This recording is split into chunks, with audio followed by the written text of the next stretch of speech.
quisiera darle las gracias a Alejandra Miranda, nuestra asesora jurídica, y también al Comité de Capacitación de ANFUCHIP. El tema que vamos a ver hoy es la dictación y próxima entrada en vigencia de la Ley Carín. Como ustedes saben, esto es en respuesta a la ratificación del convenio 190 de la OIT, que Chile ratificó el 8 de marzo del 2023. Entonces, esta norma va a establecer un protocolo de acoso laboral y o sexual y de violencia en el trabajo, reforzando un enfoque preventivo que hasta el día de hoy está ausente en la regulación y en la normativa vigente. Además, instaurará mejores procesos de investigación del acoso sexual y se van a incorporar a la regulación las conductas de acoso laboral y violencia en el trabajo. Además de eso, esta ley viene a reforzar el rol de la Dirección del Trabajo y la Contraloría General de la República, sobre todo en lo correspondiente a los procesos de investigación, para poder dar garantías a las y los denunciantes. Junto con eso también esta norma va a incluir normas relativas al derecho que les asiste a los trabajadores para que los empleadores implementen estos protocolos de prevención de acoso sexual, laboral y de violencia en el trabajo, y va a establecer medidas referidas al resguardo de la privacidad y la honra de todos los involucrados en los procedimientos de investigación. Ya esta norma también establece que las relaciones laborales siempre van a tener que fundarse en un trato libre de violencia, tienen que ser compatibles con la dignidad de la persona y obviamente con perspectiva de género, lo que obviamente va a implicar la adopción de medidas tendientes a promover la igualdad y erradicar la discriminación de género. ¿Ya? Dicho eso, los dejo con Alejandra, que tiene una presentación muy completa sobre esta norma. Muchas gracias. Gracias, Francisca. Buenos días a todos y todas. Daniel me va a ayudar con el PPT, no sé si podrá apreciarse, o si no empezamos a hablar nomás. Ahí está. Ale, disculpa una consulta. ¿Las preguntas prefieres que te las hagan en el chat y te las voy leyendo o tú vas a dar un espacio para hacer preguntas? No, yo creo que sí. Alcanzamos a ver las preguntas al final. Sí, ¿te parece bien? Y obviamente si en el chat las vas anotando. Súper. ¿Ya? Ya, perdón. Ya. Bien. Vamos a la primera. Todo esto es obra, este PPT bonito es obra del Comité de Capacitación. Yo estoy incapacitada para realizar tal labor, así que lo agradezco muchísimo. Vamos a la primera. Miren, lo primero que quiero decirles, la Francisca hizo un resumen más o menos general de la ley Carín. Lo que a mí me interesa particularmente hoy día es trabajar la aplicación de la ley Carín a la administración centralizada del Estado, o sea, ustedes. ¿Por qué? Porque la ley Carín va a incorporar también al mundo privado, pero de manera distinta. Nuestro foco es esto, ¿ya?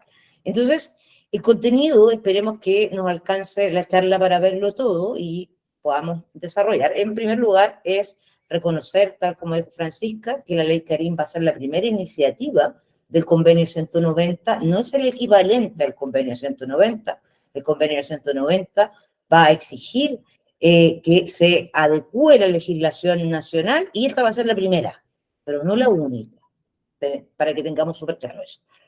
Esta ley, así como súper en simple, si alguien les preguntara en qué consiste la ley, uno debería decir más o menos que lo que llamamos MALS, los protocolos de prevención y acoso, e investigación de maltrato y acoso, se van a aplicar al sector privado por primera vez, ¿sí? Esa es una cosa. Y lo segundo es que van a modificar los del sector público. Entonces uno podría decir, mira, es una ley básicamente que regula o establece procedimientos desde el punto de vista de la prevención y de la investigación en el sector privado y en el público. ¿Qué hace? Obliga a modificar los actuales procedimientos de maltrato y acoso laboral y sexual.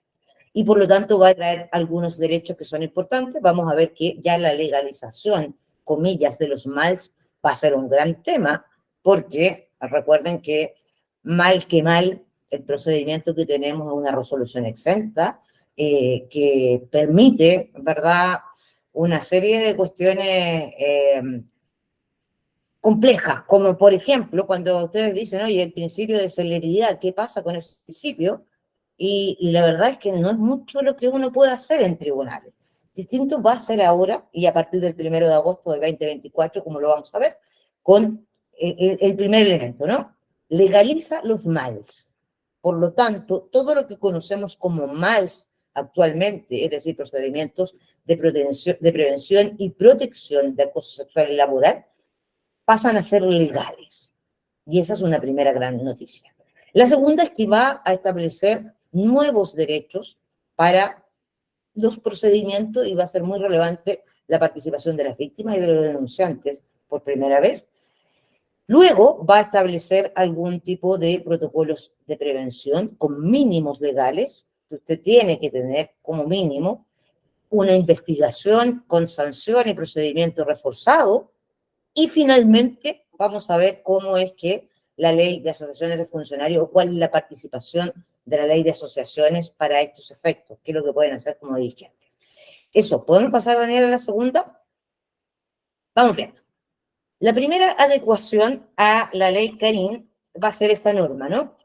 Entonces, esta norma lo primero que va a hacer es definir, desde el convenio 190, va a definir el concepto de violencia en el mundo del trabajo de manera distinta. Y lo más relevante de este convenio en realidad es que consagra el derecho a un mundo libre de violencia en el trabajo. Eso significa, si ustedes lo piensan, y lo vamos a trabajar más desde el punto de vista procesal, eso significa que no solo una persona tiene derecho a no ser agredida física o sexualmente o psicológicamente, sino que los demás tienen derecho a un medio ambiente laboral libre de violencia. Les pongo anticipadísimamente un ejemplo. Si en esta charla, por ejemplo, alguien me agrediera a mí, de cualquier manera, y yo dijera, lo que es bastante habitual, por desgracia, en las víctimas, yo dijera, mira, sabes que en realidad, ¿para qué me voy a meter nada? Qué sé yo, y es la fuchil, y no reclamo. Pero, momento, podría salir alguien de ustedes y decir, momento, perdóneme, la Alejandra no nos encontró violento, pero a nosotros nos lesionó igual. Ese acto nos lesionó igual, porque nosotros tenemos derecho a un ambiente libre de violencia, y eso es súper sustantivo, es súper relevante, va a tener consecuencias procesales, como vamos a ver, pero fundamentalmente lo que quiere decir es que se abre un espacio donde hay que tener garantías para que no solo no seamos agredidos o agredidas, sino que además el ambiente laboral sea libre de violencia. Usted cuando va a trabajar, va y espera que no hayan conductas violentas o conductas inaceptables, como las define el convenio y la ley Carín, independientemente de que usted no sea la víctima. En el fondo, igual es víctima, eso es lo que va a decir. Bueno, y la violencia va a estar establecida por un conjunto de comportamientos y prácticas inaceptables, y esto es súper relevante porque suena muy coloquial como se los voy a decir, pero hay cosas que ya no resisten análisis. Por ejemplo, la gente que todos sabemos y la perdonamos porque, bueno, que son mayores y qué sé yo, pero que gritan y golpean la mesa y todo el mundo sabe que son así. O, comillas, disculpen la expresión vulgar que voy a usar, pero la actitud de los viejos verdes, entre comillas, ya no es tolerable. Así de simple. Es un conjunto de prácticas inaceptables que podría haber tenido sentido cultural alguna vez, pero ya no. Y yo entiendo, porque conozco mucho a Anfuchet y al IND y a sus trabajadoras, que todos saben que hay gente que realiza conductas y comportamientos inaceptables. Y la protección que han tenido, bueno, yo lo voy a poner de inmediato un ejemplo que para mí me hace mucho sentido, lo que pasa en la Araucanía. Hay un dirigente, o sea, perdón, desgraciadamente es a su fin, pero es un caballero que ha superado todos los límites de maltrato, y lo digo con todas sus letras, ¿no? El administrador del Centro Ñelol de Deportes, La ANFUCHIP ha intentado por todas las vías y se ha zafado de 4 sumarios. Ya está, yo digo que ya se pasó la raya porque además ha seguido insistiendo en este menoscabo, etcétera, etcétera. ¿Ya? Entonces, vamos a ver que hay un derecho a un mundo libre de violencia. La violencia del trabajo va a ser un tipo de violencia que va a estar caracterizada por conjunto de prácticas inaceptables que causen daño o sean capaces de causar daño. Así de amplio. Pero además, y esta es la principal modificación, es que es irrelevante si el maltrato ha ocurrido una vez o muchas veces. Naturalmente va a ser un agravante que sea muchas veces, pero una vez ya es suficiente para parar la práctica o el comportamiento inaceptable o las palabras inaceptables, etcétera, etcétera. ¿Ya? Entonces, insisto, si alguien les preguntara en qué consiste la ley Canel, porque todo el mundo habla de la ley Canel, pero nadie la lee. Entonces, ¿en qué consiste? Uno le diría, mire, básicamente hace lo que en el Estado venimos haciendo desde antes, que es establecer protocolos más, pero mejorados. Eso para el sector privado, pero mejorados. Entonces, los privados también van a tener más, pero con las mejoras que metemos acá, ¿ya? Eso se lo digo bien en simple porque es importante que se hable de esto, ¿no? Vamos a la siguiente, Daniel. Ya, aquí vamos un breve repaso, yo sé que ustedes ya lo saben, pero lo vamos a ver porque es relevante que la ley Karim va a ser la primera que va a obligar a establecer estos protocolos o legalizarlo, porque hasta antes lo que existía venía de buenas prácticas. Entonces, en 2015 se implementan los procedimientos MALS en la administración pública a propósito del instructivo presidencial de la presidenta Bachelet.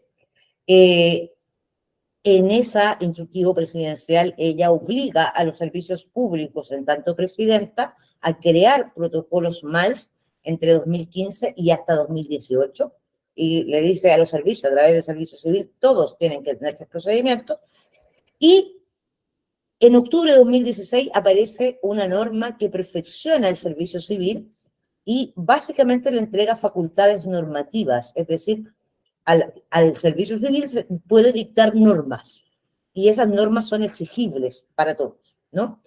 Y entonces van a haber 2 normas que los van a acompañar de aquí para siempre, para que no las olviden, ¿verdad? Una va a ser la norma rectora número 1, que tiene que ver con la gestión de desarrollo de las personas, y la norma rectora número 2, a la vez que la número 8, que no la metí ahí, que tiene que ver con la obligatoria participación de las asociaciones de funcionarios en todo aquello que tenga que ver con gestión de desarrollo de las personas y violencia, ¿ya? Entonces, ahí exigirle, de 2019 a 2023, empezó ya a aplicarse, o sea, a mejorarse los procedimientos que habían sido creados en esta fecha, ¿ya? Y ahora tenemos un origen directo que es la ley Karim. O sea, la ley Karim ya, esto ya es parte de la historia, a partir de 2024 tenemos ley Karim. Podemos ir a la siguiente.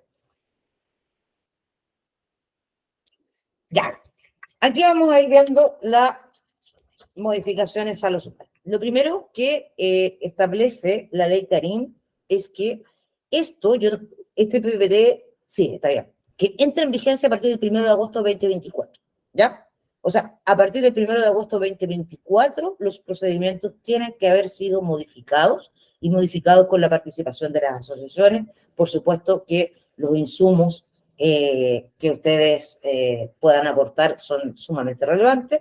Les voy a repetir los derechos que conceptualiza la ley Karim, básicamente el derecho que hablábamos a este espacio libre de violencia, que viene de un planteamiento de la OIT, el derecho a que se establezca en los servicios prevención de acoso laboral y sexual y violencia, entre comillas, porque va a significar una cuestión distinta para el sector público, y también el derecho a que exista una sanción al maltratador o la maltratadora o el acosador o la acosadora, producto de un sumario o una ley imparcial y justa.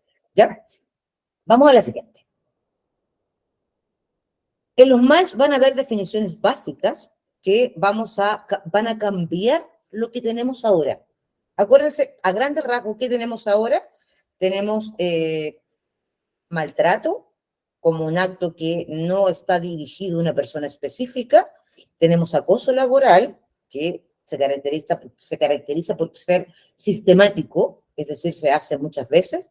Y tenemos el acoso sexual, que da lo mismo y es irrelevante, obviamente, la cantidad de veces que sea. Acá se va a agregar un concepto de violencia en el trabajo que se aplica a los terceros, ajenos a la relación laboral. Llámese servicios externalizados, llámese usuarios y usuarias, llámese estudiantes en práctica, etcétera, etcétera, etcétera. Todo el abanico de gente, en definitiva, que pasea o que está en el IND, que va a las oficinas regionales y que no pertenece a la dotación, ¿ya? Esa gente va a estar cubierta también por nuestros protocolos y nuestra ley, ¿ya?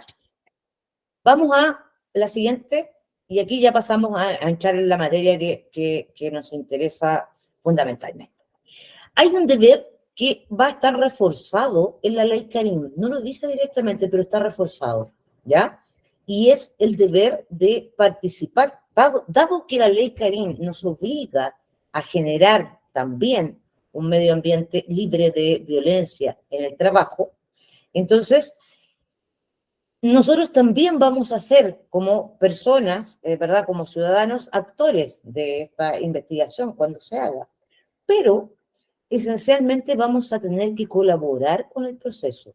Y esto es súper relevante, estimados y estimadas, porque la mayoría de los procesos males van a terminar, hasta el día de hoy, ¿ya?, por sobreseimientos, es decir, porque no hubo pruebas para comprobar, básicamente, paréntesis, los procesos terminan. La vía natural de cualquier proceso es que termine diciendo si alguien es culpable o es inocente, ¿verdad? Pero hay una vía alternativa que no determina si alguien es culpable o inocente, sino que determina que el procedimiento no puede seguir. Y eso se llama sobreseimiento. No puede seguir porque la persona se fue, porque renunció, porque cambió de trabajo, porque se murió, porque no hay pruebas, porque prescribió, lo que sea, pero es algo distinto a declarar la inocencia o la culpabilidad. Y entonces no es lo mismo estar absuelto que estar sobreseído. La mayoría de nuestros procedimientos van a terminar en un sobreseimiento porque los fiscales van a decir no tengo prueba suficiente, y acá es donde aparece un derecho que es fundamental, que es el deber de colaborar sustancialmente con el proceso. Yo sé, y ustedes también lo saben, ¿verdad?, que hay conductas que es imposible que no las hayan visto. Cuando alguien trabaja en una oficina, yo les comentaba la otra vez a la Directiva Nacional, cuando alguien trabaja en Coyhaique, por poner un ejemplo, ¿eh?, en una oficina de 50, 60 metros cuadrados por 5 años, 40 horas a la semana, y el fiscal le pregunta si ustedes no han visto nada de esta persona que retonea y grita, y ustedes le dicen que no, convengamos en que están mintiendo.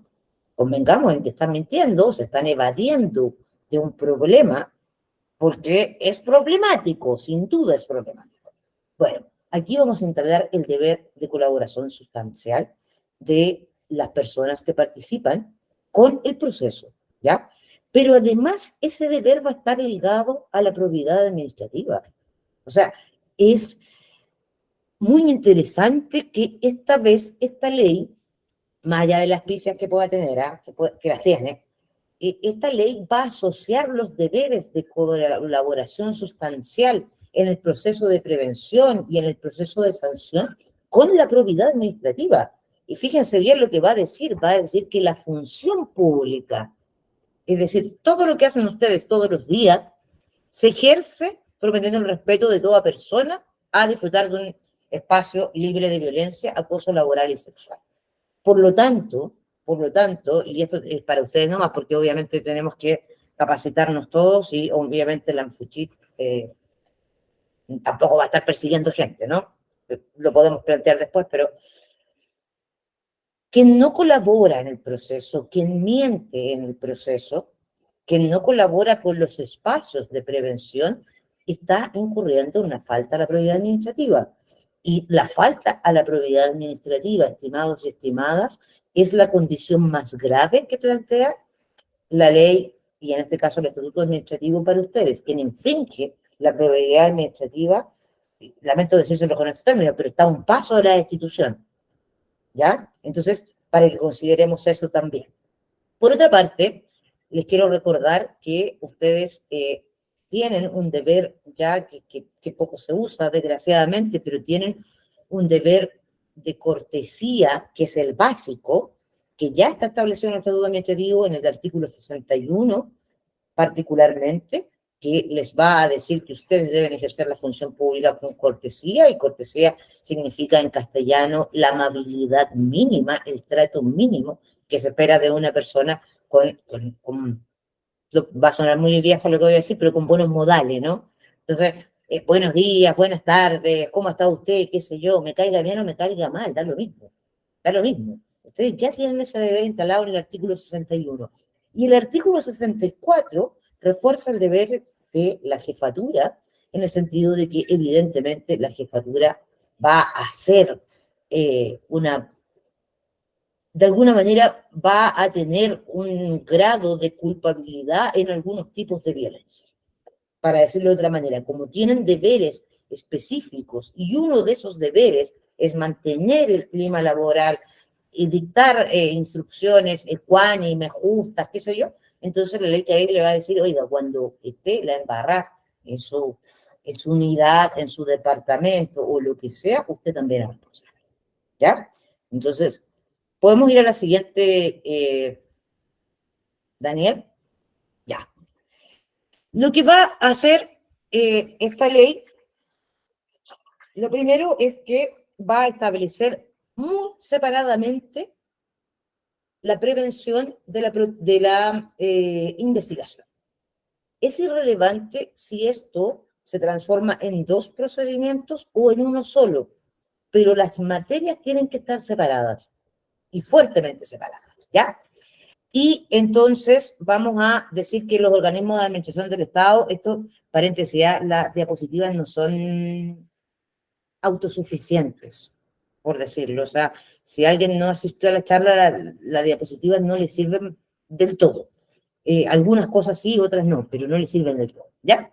Entonces, va a decir la Ley General de Bases de la Administración del Estado, es decir, la que está más arriba del Estatuto Administrativo y que se aplica a toda la administración central dentro de la cual están ustedes, ¿verdad? Y va a decir que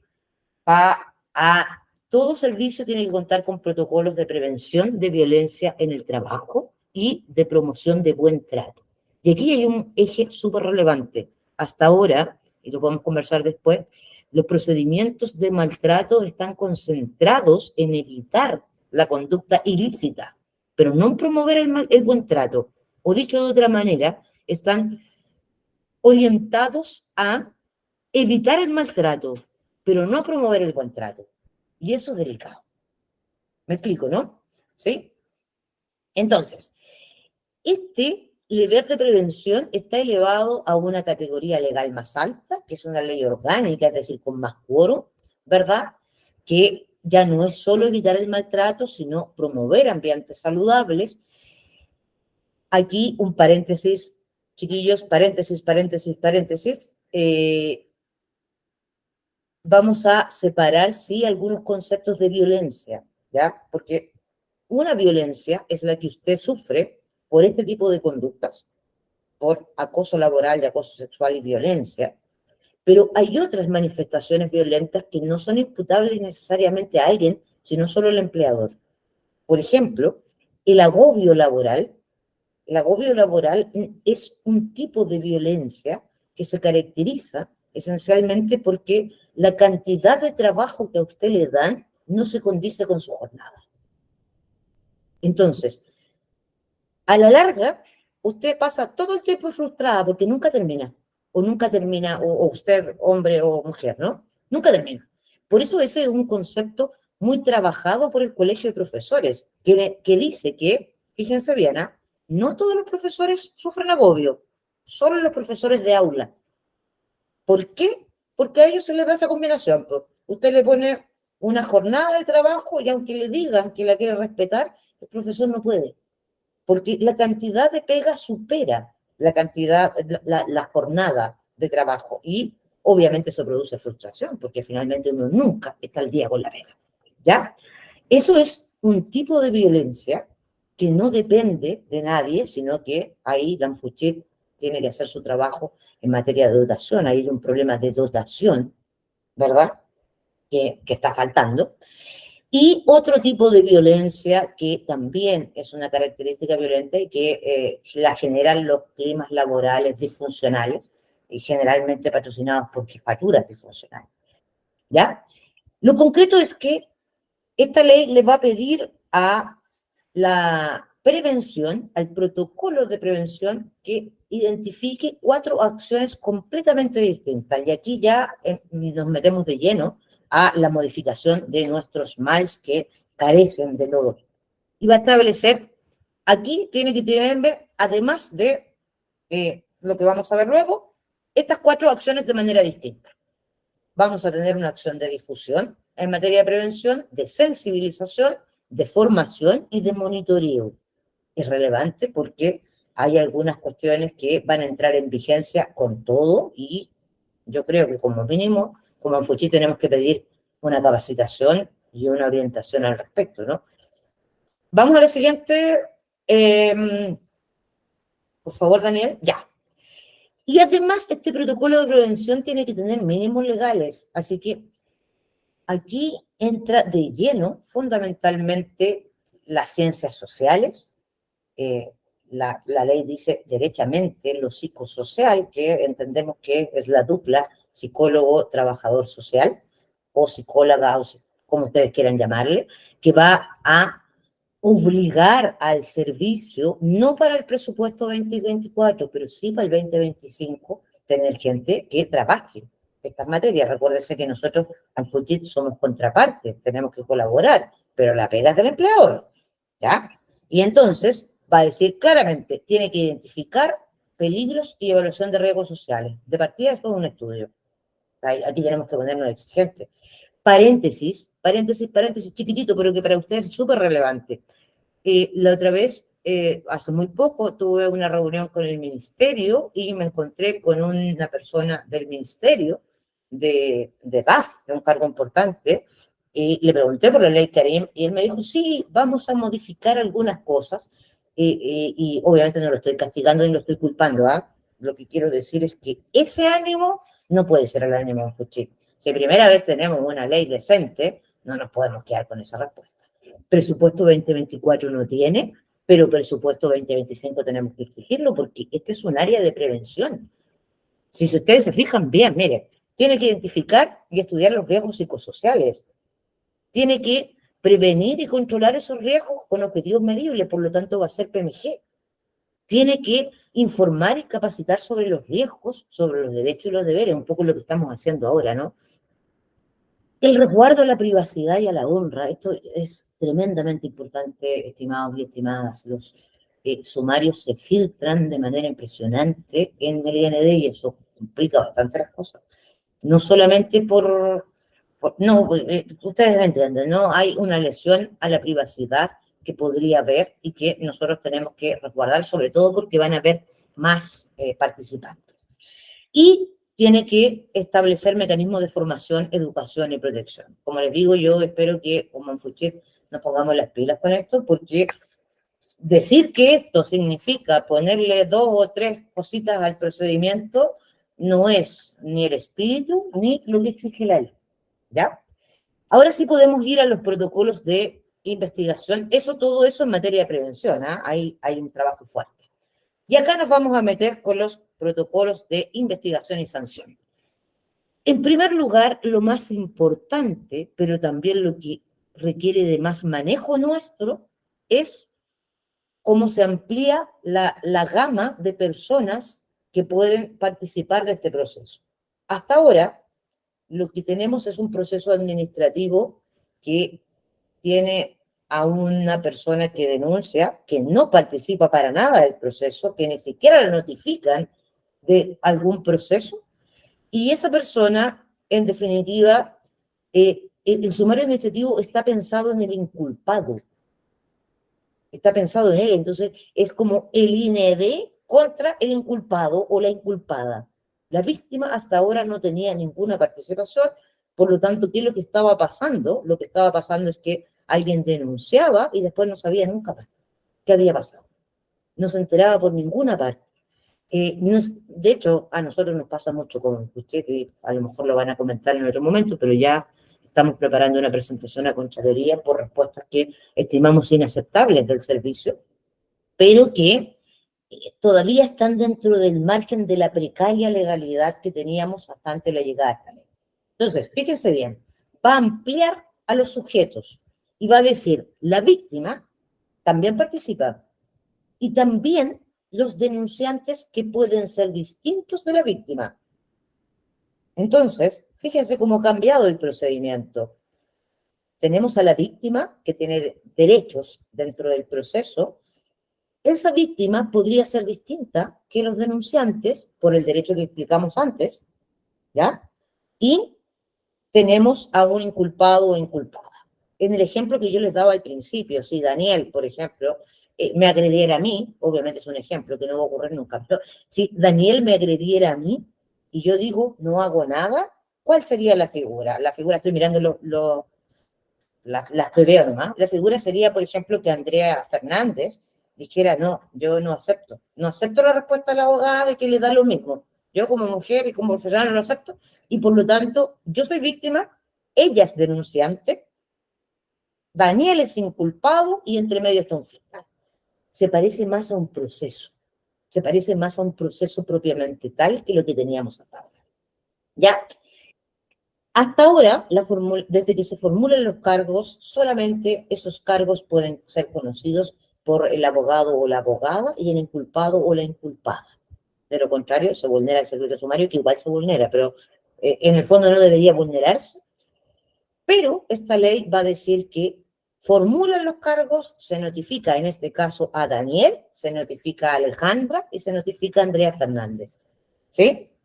Los tres van a conocer la formulación de cargos y desde ahí van a aportar antecedentes, van a pedir pruebas, van a poder recurrir, es decir, yo no estoy de acuerdo, por ejemplo, a Daniel lo sobreseyeron, la Andrea Fernández no está de acuerdo, ella va también a dirigirse al director nacional a través de un recurso, a la Contraloría, etcétera, etcétera, etcétera. La participación está súper garantizada en este proceso, por eso que vamos a ver luego que el deber de confidencialidad va a estar evidentemente resguardado mayormente porque ya hay más gente que va a conocer la situación.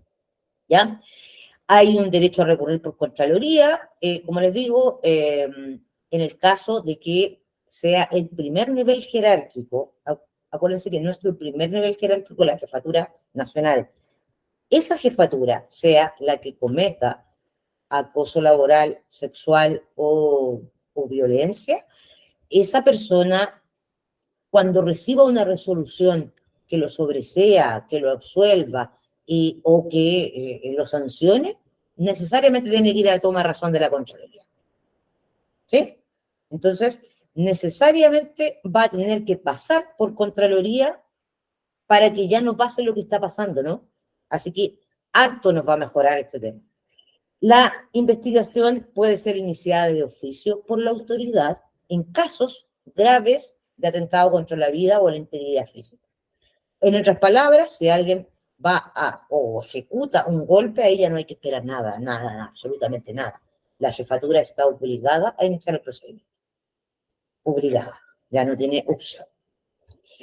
Aquí hay algo súper importante también. La ley establece sabiamente desde mi punto de vista, a lo mejor ustedes no están de acuerdo y es legítimo, que la resolución primera, cuando llega recién el primer relato de la víctima, puede ser denegada la investigación si hay una resolución fundada. ¿Ya? ¿Por qué es relevante esto? Y obviamente se puede recurrir si uno está en contra. Porque hay muchos males, hay muchos, no son pocos, que son conductas violentas, tal vez, pero no lo que no se enmarcan dentro de esta lógica. ¿Sí? Por ejemplo, abunda mucho las relaciones de amistad previa, donde después del enojo ya no pasan esas conductas, como por ejemplo, si Daniel y yo somos súper amigos por fuera, qué sé yo, bla, bla, conocemos en nuestra familia, y yo le digo, no sé, oye, chiquitito, por ponerte un ejemplo, y después nos enojamos, y resulta que todas esas conductas que se enmarcaban dentro de una relación de confianza ya no están en una relación de confianza porque ya no somos amigos. Y entonces eso es lo que va a provocar un pimponeo constante que va a lesionar fuertemente los climas laborales, porque una mitad de ustedes va a estar con Daniel, la otra mitad conmigo, y ahí quedó la embarrada. Ahí quedó la embarrada. La resolución puede ser fundada. Yo no creo, en lo personal, no he visto nunca, jamás un caso de una denuncia maliciosamente falsa. Yo no creo que exista denuncia falsa. Creo que existe una denuncia que puede ser errada, por ejemplo, porque lo que me está pasando es agobio y no es imputable a nadie. Porque si yo trabajo en una oficina, por ejemplo, donde hay 10 abogados y hay que hacer 100 informes y me da 10, no hay nada, no hay nada, es mi agobio, no es que me hayan hecho daño, ni que me hayan violentado. Lo que me violenta, naturalmente, es que no voy a terminar los 10 informes nunca, si me siguen mandando tantos. Eso es lo relevante, pero no hay denuncias falsas, lo que hay son denuncias equivocadas a veces, y lo otro que hay mucho y que esperemos revertir son denuncias sobreseídas, donde la verdad absoluta ha sido establecida, pero los fiscales han estimado que no hay suficiente prueba y que, insisto, yo creo que es intolerable que dejemos eso así. ¿Ya? Los principios del procedimiento los voy a relatar con calma en 2 minutos más, que van a correr todo el procedimiento. Los fiscales, aquí yo solo digo que a mí en lo personal me parece que este es un error de la ley y no un error gratuito. Dice que el fiscal, fíjense bien, cuando destituya a alguien por maltrato, puede destituirlo, pero sin tener la pena de 5 años fuera de la administración pública. ¿Sí? Acuérdense que, ¿qué pasa ahora? Alguien es destituido por la razón que sea, por esta o la razón que sea, y además de la destitución, tiene que cumplir 5 años fuera de la administración. ¿Qué dice esta norma? Dice que el fiscal puede eximir. Y a mí ahí obviamente me viene primero la duda de la intencionalidad. Es decir, ¿a quién quiere privilegiar esta norma? Y yo creo que evidentemente a los maltratadores eternos que se pasean de un servicio a otro. Eso es, en definitiva. Para no cortarle, bueno, el caballero ya se va del IND, pero mandémoslo al Servicio de Impuestos Internos, después mandémoslo a otro lado, y así se van dando la vuelta hasta que jubilan. ¿Ya? Pero además tiene vicios de legalidad, porque el fiscal evidentemente no puede establecer esto. Así que yo creo que esto va a ser un problema frecuente. Va a establecer procedimientos con fiscales preferentemente, dice la norma, pero la vamos a exigir formados en materia de prevención, investigación y sanción de acoso, en materias de género. Tiene que haber educación para los fiscales también. Y eso. Vamos a los principios ahora. ¿Qué principios van a guiar? Ahora sí, estos son principios legales que van a guiar el procedimiento desde su inicio y hasta la proposición de la sanción. Vamos a ver que el principio de confidencialidad va a establecer una garantía especial de reserva. Aquí yo creo que hay que hacer mucha educación, chiquillos. Yo sé que los sumarios se filtran, negativamente se filtran, y hasta ahora no teníamos ninguna garantía al respecto. Entonces, yo creo que lo que hay que hacer acá es reforzar que estos son procedimientos secretos por su propia naturaleza, que hay que reforzar esta garantía de reserva para la víctima también, especialmente, etcétera, etcétera. Y la imparcialidad o el debido proceso, que es una regla de trato, les digo yo, aquí no se confundan, podríamos estar discutiendo 40 horas, pero no podemos, pero se los dejo instalado.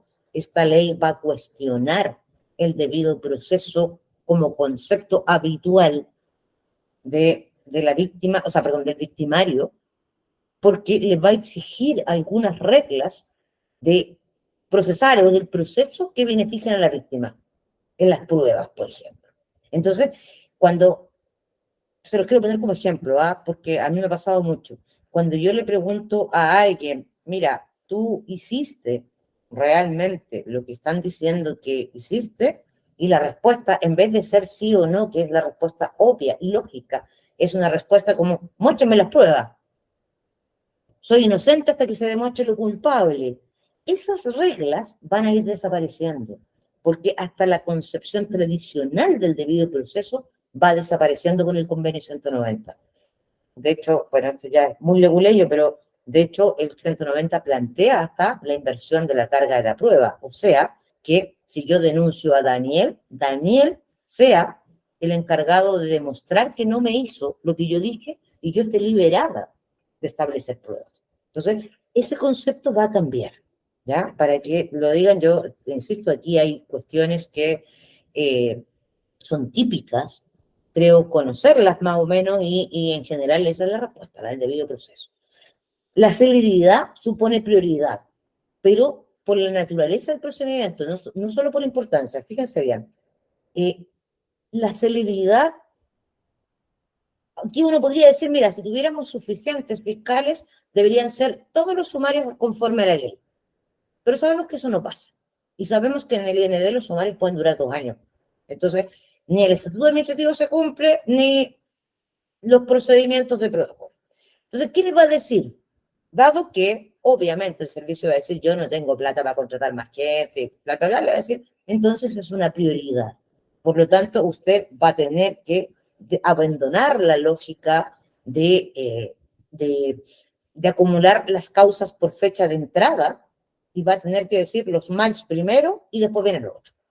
¿Ya? Y esa va a ser la prioridad. Y por la importancia, naturalmente, o sea, acuérdense que particularmente en los casos de acoso sexual, la prueba va a ser el relato único de la víctima. Esa va a ser la prueba.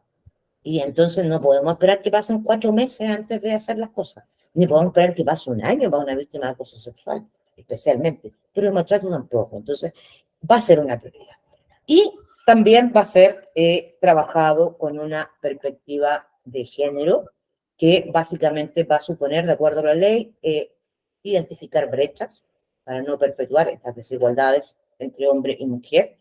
Y para la justicia, fíjense bien, y esto es súper importante para la justicia, porque yo no he sido formada en materias de género, lo que puedo hablarles es del enfoque de género desde el punto de vista legal. Para la justicia, la perspectiva de género no es otra cosa que un derivado del derecho a la igualdad y a la no discriminación. O sea, en definitiva, lo que dice la justicia es que yo tengo que establecer mecanismos para igualar la cancha. Y eso no lo hace solo el enfoque de género.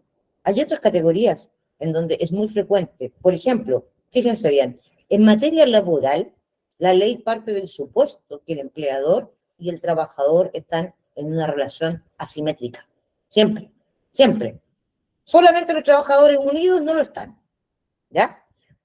Y por lo tanto, carece de sentido, por ejemplo, pedirle al trabajador que exhiba todos sus contratos, todos sus anexos, cuando es obvio que el empleador está en mejor posición de entregar todas esas pruebas. ¿Me entiende? Entonces, eso lo hace la ley en materia laboral. Y entonces, ¿qué le dice la ley? No, el empleador. El empleador manda la... Porque yo tengo que tratar de equiparar la cancha primero, ¿no? Lo mismo pasa, mal, ok, pero pasa con la ley del consumidor. ¿Quién es usted? ¿Quién soy yo como consumidor al lado de Falabella, de Ripley, ¿no? Y entonces, ¿cómo me va a estar pidiendo a mí que yo le muestre el comprobante de la compra que hice hace 2 años cuando ustedes tienen la tremenda red informática, cuando aparecen todos los pagos, todas las transacciones? ¿Me entiendes? Y entonces la ley nuevamente va a tratar de equiparar. Vamos a la perspectiva de género, rapidita, porque entiendo que ya estamos, bueno, todavía tenemos algo de tiempo. Desde el punto de vista jurídico, la definición que da la ley Karim es adopción de medidas tendientes a promover la igualdad y erradicar la discriminación basada en el género. Algo parecido va a decir la justicia en la Corte Suprema, fundamentalmente.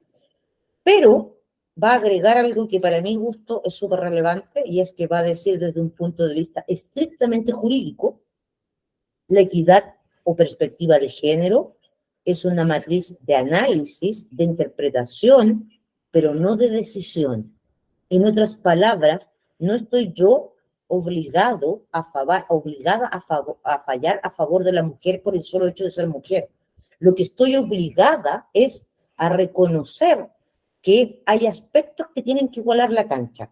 Por ejemplo, a veces la víctima no tiene toda la prueba, si es evidente que no la tenga, pero tiene indicios que ya son suficientes para alterar la carga de la prueba. Si mis indicios son, siguiendo el ejemplo de Daniel, disculpa Daniel, pero siguiendo el ejemplo de Daniel, si yo no tengo ninguna prueba, es cierto, o sea, sus miradas, qué sé yo, pero hay indicios. El Daniel me whatsappea a las 9:30, 10 de la noche, 11, 12, qué sé yo, ¿me entiendes?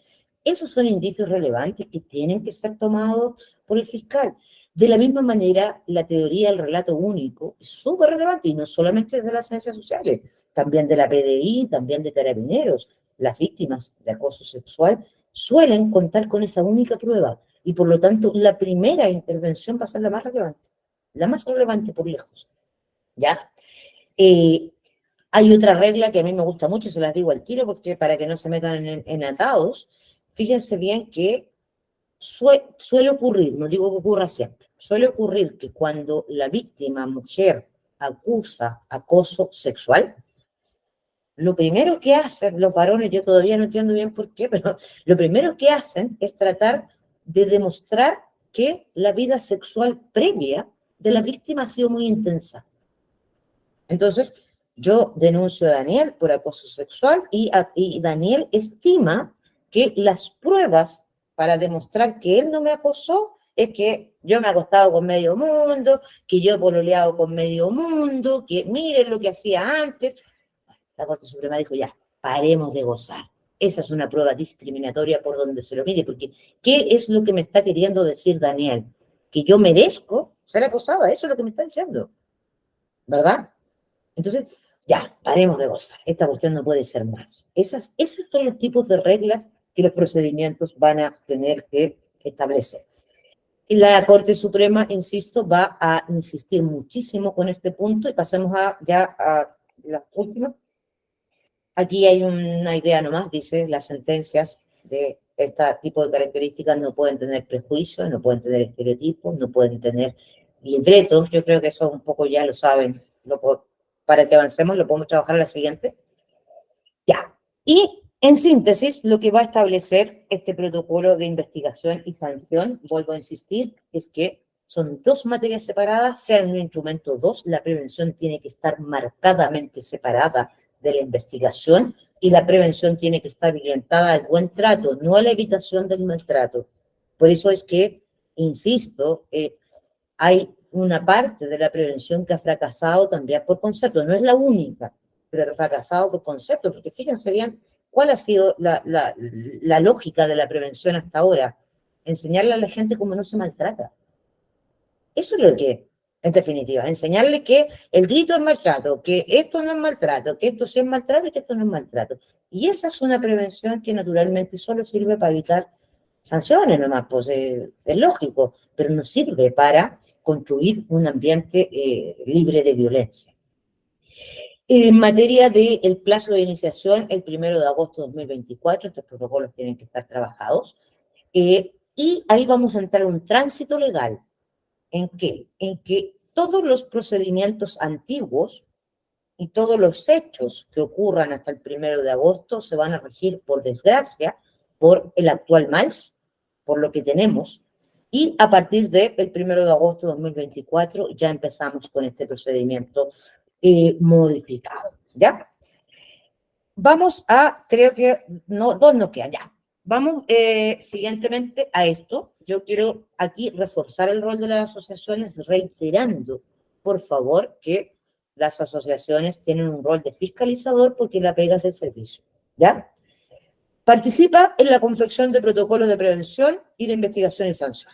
Por eso yo no sé cómo lo vamos a hacer, pero bienvenido sería un pliego de sugerencias para quienes van a participar en esta mesa conformando los protocolos. Los dirigentes van a fiscalizar el cumplimiento de las obligaciones de prevención del empleador. Van a fiscalizar fundamentalmente las 4 acciones distintas que planteó la Ley Orgánica Constitucional de Bases: difusión, sensibilización, formación y monitoreo. Insisto, yo no soy la persona competente para decirles cuál es una u otra, pero sí creo entender que son materias distintas y que tienen que ser abordadas de manera distinta. No es lo mismo monitorear, no es lo mismo formar que sensibilizar. ¿Ya? Vamos a fiscalizar los principios del procedimiento en la materia, especialmente cuando no haya celeridad, especialmente cuando no haya habido prioridad. Vamos a fiscalizar que la equidad de género o el principio de perspectiva de género esté planteado. Tenemos que ser capaces de identificar los fenómenos violentos que no son acoso laboral y sexual, fundamentalmente el agobio, la dotación, las mejoras en los climas, ¿verdad? Vamos a tener que garantizar la defensa de la víctima, pero también de la proporcionalidad. Y aquí yo no tengo la respuesta, estimados y estimadas, pero no nos olvidemos que a nosotros no nos corresponde despedir gente. Nosotros no despedimos gente, eso lo hace el empleador, ¿ya?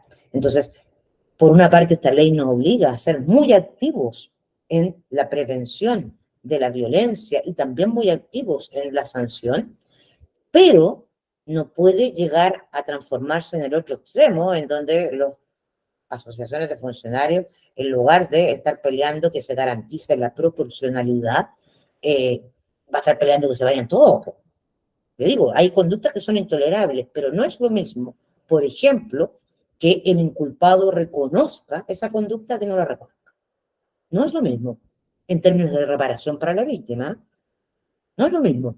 Su colaboración con el proceso no es lo mismo. No es lo mismo que haya sido capacitado en materias de género y después cometa las infracciones a que nunca en su vida haya escuchado de esto.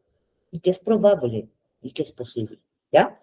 Entonces, este peligro yo se lo dejo marcadamente establecido porque lo identifico como un peligro, más en el sector privado que en el público, pero es un peligro que de repente las asociaciones se pierdan en su perspectiva de estabilidad, de la proporcionalidad, del empleo público. Acuérdense que esto es de todas maneras un sumario, es fuerte, es duro, es un proceso disciplinario que está destinado a sancionar a alguien y a lo mejor en esa sanción nos cae alguien injustamente. Entonces, cuidado con eso. Vamos a la última, Daniel, porque aquí ya empezamos con las preguntas y los diálogos. Entonces, en conclusión de esta charla, insisto, este no es un PPT autoexplicativo, esto requiere de la charla para poder entenderlo, pero a quienes participaron de la charla les va a servir para no tener que estar anotando todo. Las conclusiones a grandes rasgos: lo primero es que la ley Carín es por los vicios que quieran que tengan, da lo mismo, va a ser la primera ley procesal y sustantiva referida a la violencia. Desde el punto de vista sustantivo, a los conceptos que hablamos, desde el punto de vista procesal, a las normas que tenemos que meter para igualar la cancha entre hombres y mujeres. Y entonces las conclusiones de esta charla son que, a diferencia, o por lo menos lo que deberíamos haber entendido para decir que no fue positiva, o entendimos, ¿no? A diferencia del sector público, o sea, perdón, del sector privado, que va a empezar del 1 de agosto a aplicar estos protocolos, el sector público nuestro, bien o mal, viene de 2015. Por lo tanto, yo creo que hay una experiencia acumulada valiosísima que pueden profundizar. La ley Carín, la profundidad de la ley Carín obliga a modificar los protocolos. Y aquí quiero que lo tengan súper claro, no a esas respuestas de que una modificación, ponerle una cosita más, no, esto es un cambio conceptual importante, ¿ya? La prevención tiene que contener los mínimos legales y es de cargo del empleador. Si ustedes como FUCHIT quieren organizar seminarios y encuentros, fantástico, pero la pega de prevención es del empleador. La investigación, en cambio, ya sancionando, ya en la sancionatoria, va a ser un procedimiento reforzado que va a abrir la participación a víctimas y a denunciantes. La investigación va a regirse por principios de procedimiento desde el inicio y hasta el resultado, pero con especial énfasis en la valoración de la prueba, es decir, cómo los fiscales interpretan la prueba. Yo ahí creo que el IND al debe, o sea, tiene indicios demasiado fuertes para castigar a personas y sale con que hay sobreseimiento, y la verdad es que lo que ha hecho es valorar mal la prueba, ha interpretado mal la prueba.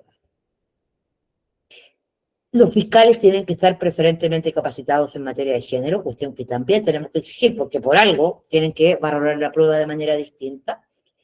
Las asociaciones deben participar en las mesas de confección de estos protocolos, y esto es una exigencia que viene del Servicio Civil. Y todo ello, y aquí se lo dejo plantado, insisto, esto es una reflexión, no está resuelto, pero sin olvidar que las asociaciones son organismos sindicales y que, por lo tanto, van a ser históricamente activos defensores de los inculpados o inculpadas, salvo los casos en que ya sabemos que la gente no entendió y no entendió y no entendió. Así de simple. Mira, yo, Francisca, Daniel, yo con esto creo que termino, y creo que damos el espacio para las preguntas y para la intervención y para los comentarios también, por supuesto, ¿eh? Muchas gracias desde ya por su gentil atención a todos y todas. Me sumo a tus palabras, Alejandra, muchas gracias por esta presentación muy completa e interesante. Como ya les decían por ahí, la grabación de esta charla va a estar a disposición de los socios y socias, y se abre el espacio de preguntas, compañeros, para que puedan, si es que hubiese alguna duda al respecto.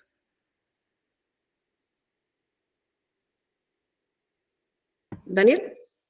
Sí, pues mientras los compañeros piensan las preguntas, yo voy a aprovechar, tengo varias, y lo hablo de ignorancia, no soy experto en la materia, pero, y tal vez también han sido planteados o respondidos durante la presentación o en presentaciones anteriores. Una consulta que tengo es que con esta nueva ley, ¿se protege de mejor manera a los funcionarios respecto a los tratos de los deportistas? Son externos los deportistas. ¿Y qué castigo se puede dar a los deportistas o qué se puede esperar? No sé, que no participen más. ¿Te hago todas las preguntas al tiro o vamos por partes? Eso primero. Yeah. Mira, los deportistas son considerados dentro de esta ley como terceros, ¿ya? Yeah. El problema es que no dice nada más, y por lo tanto hay que tener la habilidad para pillarlos. No es tan fácil. Yo creo que, piensa tú que el deportista va a decir, oye, el IND no es mi empleador, tú, Daniel, no eres mi empleador, por lo tanto yo, ¿por qué podría aceptar esto? Entonces va a haber que buscar mecanismos más inteligentes, sancionatorios de manera indirecta, fundados en esta norma, como efectivamente ya, porque no entre a la piscina, ponte tú, sino hasta que pasen algunas cosas que debieran pasar y que estimemos que sean por lo menos garantes de la protección de la víctima. Tendrá que ir en otro horario mientras dure la investigación, tendrá que aceptar la investigación. Es súper distinto que el deportista que golpeó te diga, ¿sabe qué? No, yo no estoy ni ahí con el IND, ni con esta ley, a que diga, chuta, la embarré, quiero tratar de revertirlo y participar de esta investigación. Eso a la primera. Perfecto. ¿Hay un tipo de castigo por el mal uso de este protocolo, de esta nueva herramienta, de esta nueva ley? Sí.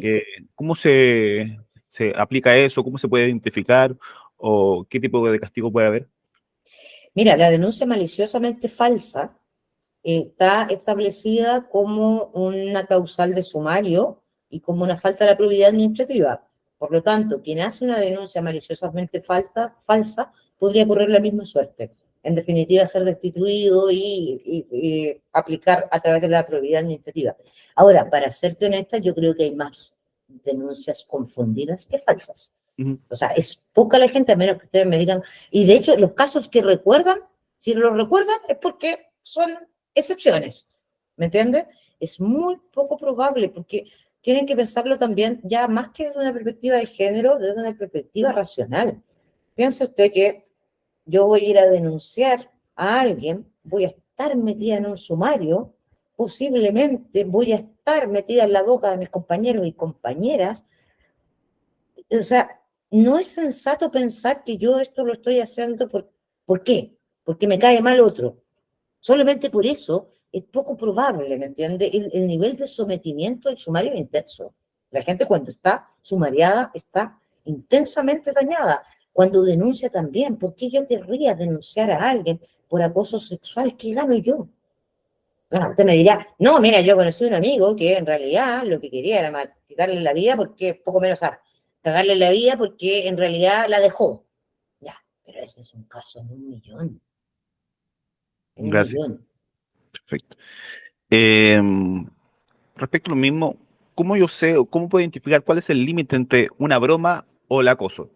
En el ambiente laboral, pues yo soy, si yo no puedo ser usted, yo tengo un humor negro, un humor muy pesado, y tengo que ser muy cuidadoso al momento de estar con mis compañeros, porque está un ambiente laboral, entonces, ¿cuándo puedo saber cuándo ya es una broma o no? Sí, te entiendo. Esa es la pregunta más difícil, es por lejos, porque ese es el caso límite en donde yo creo que la prevención tiene que actuar. Eh, en lo personal creo que es pega de la prevención limitar eso. Hasta ahora lo que hemos tenido son casos donde es claro y evidente, no ha habido situaciones de sumario donde sea una doble lectura o triple lectura, en general no. Pero yo sí creo que eso es materia de prevención, porque yo ahí, Daniel, estoy igual que tú. Te lo digo, yo ahí creo que la formación de perspectiva de género particularmente tiene que estar educada, tenemos que ser educados en eso, ¿cachai? Entonces, el límite de una broma molesta a una broma violenta es un límite que yo tampoco lo manejo con claridad.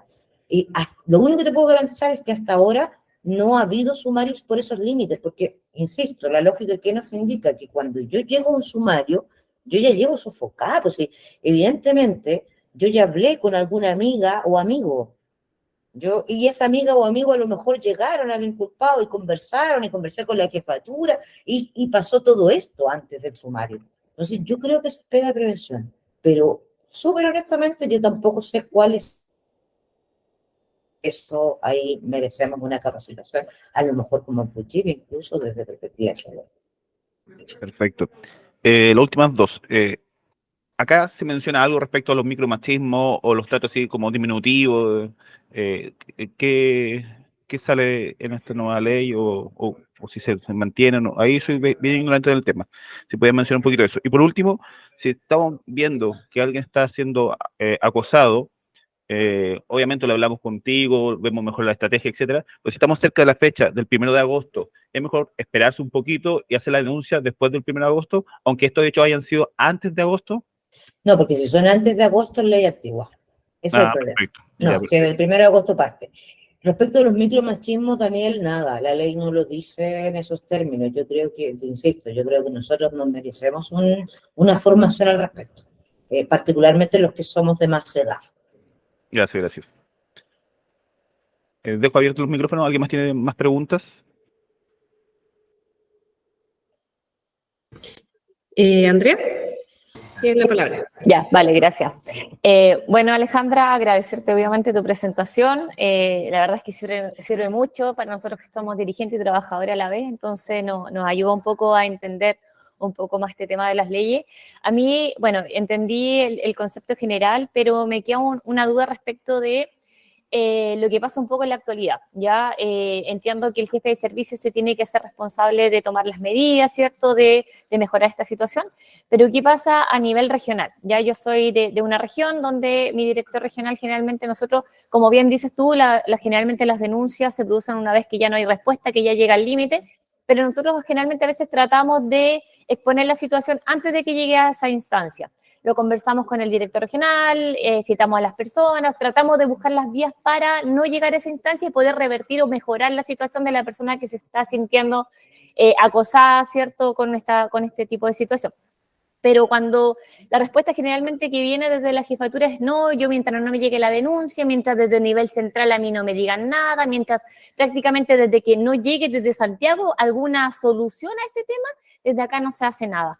¿Esta ley en este sentido vendría a modificar un poco este aspecto o igual se mantiene a lo que diga la jefatura nacional para poder tomar medidas a nivel regional? Porque igual pasa que mientras no, porque esto se dilata mucho, o sea, tú misma lo comentaste que hay situaciones o sumarios que llevan 2 años, nosotros en particular llevamos uno que ya cumplió su año, tenemos otro también en curso que no tenemos idea en qué estado se encuentra, entonces finalmente nos preocupa por aquellas situaciones que ya han pasado y por las que podrían llegar a ocurrir, donde la jefatura no toma una medida preventiva, ¿cierto?, de buscar, independiente del resultado de la investigación, de que esa persona esté constantemente en contacto con los acosadores o las acosadoras.